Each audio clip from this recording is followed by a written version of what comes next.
The unilateral action that the Trump administration has taken today against every nation in the world does not come as a surprise.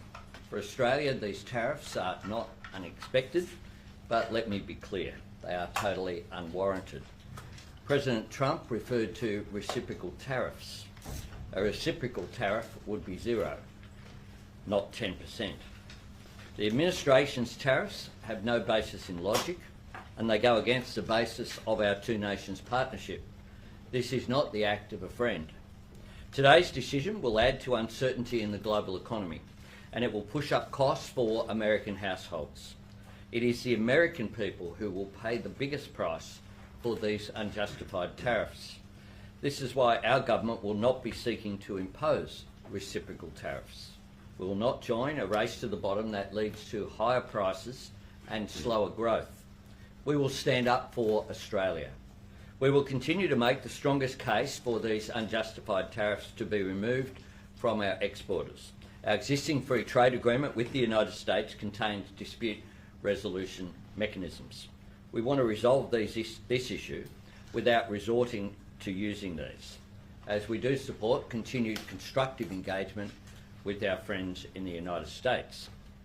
Our shared history, our friendship, our alliance, these are all bigger than a poor decision. But the Australian people have every right to view this action by the Trump administration as undermining our free and fair trading relationship and counter to the shared values that have always been at the heart of our two nations' long-standing friendship. This will have consequences for how Australians see this relationship. These are uncertain times, but Australians can be absolutely certain of this. Our government will always stand up for Australian jobs, Australian industry, Australian consumers and Australian values. That is why we've been crystal clear with the United States about what is not up for negotiation. Australia is a great trading nation. 1 in 4 of our jobs depends upon trade. But we'll never trade away the things which make us the best country in the world. The Pharmaceutical Benefits Scheme is an Australian institution, a proud Labor creation that my government has built on.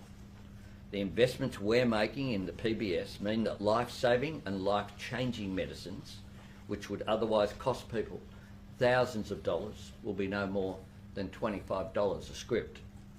Under Labor, that will never be up for negotiation. We don't want our health system to be more American, we only want it to be more Australian. The same is true for agriculture. We have made it very clear to the United States that we will not compromise on biosecurity. We will not weaken the measures that protect our farmers and producers from the risks of disease or contamination. Indeed, we've made it a priority to strengthen biosecurity, because one of the things that makes Australian food and fibre the best in the world is that people everywhere know that it stands for quality, it also stands for safety. Another key point was technology. Our government stands by our media bargaining code. We strongly support local content in streaming services so Australian stories stay on Australian screens.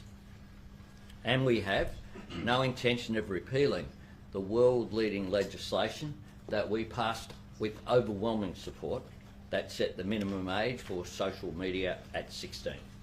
That policy is about what's best for Australian children and Australian parents. These are our priorities. We stand up for Australia's interests.